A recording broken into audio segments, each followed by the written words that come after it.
नमस्कार शेतकरी मित्रांनो, सर्वप्रथम सगळ्यांना जय शिवराय। आज आहे 5 सप्टेंबर आणि 5 सप्टेंबरचा अंदाज मागील व्हिडिओमध्ये आपण तुम्हाला दिलेलाच आहे।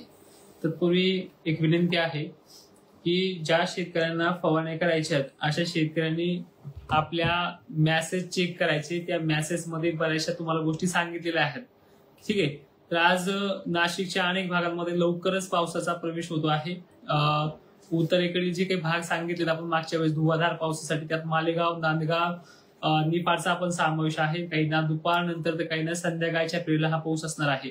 यामध्ये वारे सुद्धा असणार आहे, त्यामुळे पाण्याचा थेंब भले मुसळधार नसला तरी धुवाधार पद्धतीने ते पाणी साचेपर्यंत ते वाहणार आहे। अशी परिस्थिती नाशिक जिल्ह्याच्या उत्तर आणि पूर्व भागांची असणार आहे। दक्षिणेकडेही सिन्नर काही पट्ट्यांना, पश्चिमेकडे बऱ्याच ठिकाणी तो पाऊस आहेच। आता उद्या धुळे, नंदुरबार, शहादा, नंदुरबारचा शेतकरी खरं बोलेल किंवा खोटं बोलेल माहित नाहीये, पण तिथे कालपासून पाऊस सुरू झालेला आहे, ठीक आहे। आणि त्या भागामध्ये आज आणि उद्या 2 दिवस अतिवृष्टी, मी मागे 4 दिवसापासून व्हिडिओ दिलेला आहे बघा, ती होणार म्हणजे होणारच आहे। आणि विशेषतः ही माहिती तुम्ही इतरही शेतकऱ्यांपर्यंत पोहोचण्याचं काम करा।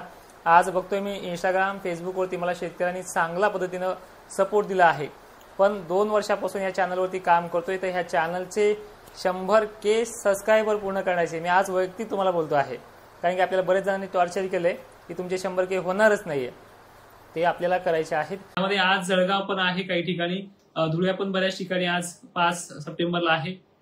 छत्रपती संभाजीनगरचे कन्नड, सिल्लोड, ठीक आहे, वैजापूर, त्यानंतर गंगापूर आणि पूर्वेकडील बदनापूर वगैरे पट्टी जे आहेत यांना मध्यम ते काही ठिकाणी जोरदार पाऊस होईल, पण सर्वदूर पाऊस तुम्हाला मागे मी सांगितलेला नाहीये, या गोष्टीचं लक्ष असू द्या। पण या खानदेशकरांना एक गुड न्यूज अशी आहे, परत तुमचं नाव घेत नाहीये, खानदेशकरांना पुढचे महिनाभर तरी पाणी द्यायची वेळ येणार नाहीये, कारण की टप्प्यामागे टप्पे आता तुम्हाला येत राहतील। जे हाल मराठवाड्याचे झालेत, मागे एक शब्द दिलाय, ते आता इथून पुढे तुमचे होत राहतील। म्हणजे तुमच्या हाल तर होणार नाहीये, पण पाणी तुम्हाला त्या पद्धतीने येत राहील, अशी परिस्थिती आहे। आज आणि उद्या 2 दिवस इथे पाऊस भरपूर आहे। आता वळतोय खाली विदर्भाकडे। विदर्भाच्या शेतकऱ्यांना आज फारसं फवारणीच्या योग्यतेचं वातावरण आजही नाहीये। कालही त्यांना मी सांगितलं नव्हतं, काल फक्त मराठवाड्यापुरतं सांगितलं होतं, त्या पद्धतीने मराठवाड्यामध्ये उघडीप मिळाली आहे।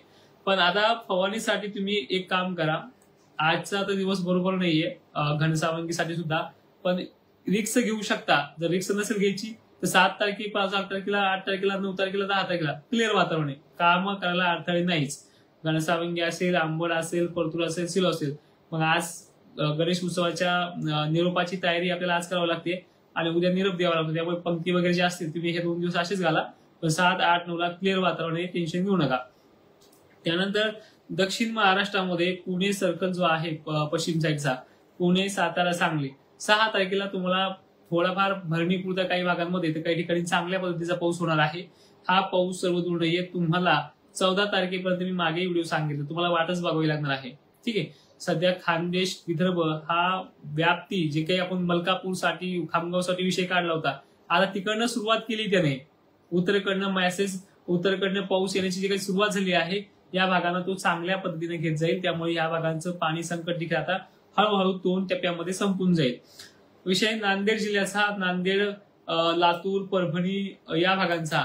नांदेडकरांना उद्या 6 तारखेला रात्री फटकारे फुगारे गणपती विसर्जनामध्ये पाहायला मिळतील। मध्यम काही ठिकाणी बरा, एखादा ढगाळ आलं जास्त, अशा पद्धतीचा पाऊस तिथे पाहायला मिळतोय। पण या भागात सुद्धा आता अडचणी येणार नाहीत, त्यांना सुद्धा 6 कालही त्यांना उघडीप मिळाली आहे, आज थोडेफार भरपूर संध्याकाळी येईल, पण 7 तारखेपासून यांनी सुद्धा आपली कामं करायची 4-5 दिवस, मग त्यामध्ये मराठवाड्याबरोबर विदर्भही आलाय। पण त्या अगोदर आज या भागामध्ये, खानदेशमध्ये, विदर्भामध्ये पाऊस हा आज 5 सप्टेंबरचा आहेच आणि तो येणार सुद्धा आहे, ही परिस्थिती आहे। 2 दिवस आता पावसाचं वातावरण हे खानदेशमध्ये, नाशिक क्षेत्रामध्ये कायम टिकून राहणार आहे, याची नोंद घ्यायची आहे। काही प्रश्न असतील तेही घेऊयात आणि पुढील पावसासंदर्भातही बोलूयात।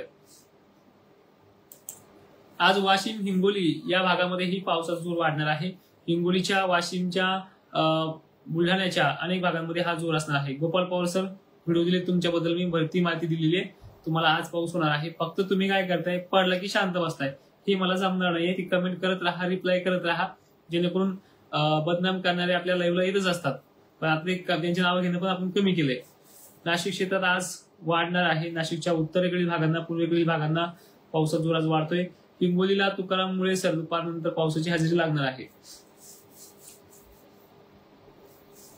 चला बाकीचे आणि त्यानंतर नांदेडमध्ये देलगूर परिसर आहे, लोहा आहे, इथे देखील पाऊस मध्यम ते वगैरे आहे. कमेंट करूयात. बीडला बालासाहेब शिंदे सर, पावसाचा अंदाज आहे. पाऊस काही जास्त राहणार नाही बीडला, पण एखाद ठिकाणी आज फुटकारे होऊ शकतात. ठीक आहे, असं खराब वातावरण आहे पण जास्त जोर नाहीये. तुम्हाला समजून गेलं की आज तुम्हाला जनावरं वगैरे जे काही असतील कामे ते करता येतील. फवारणी व्याध्यान सोलापूरला देखील त्रास नाहीये.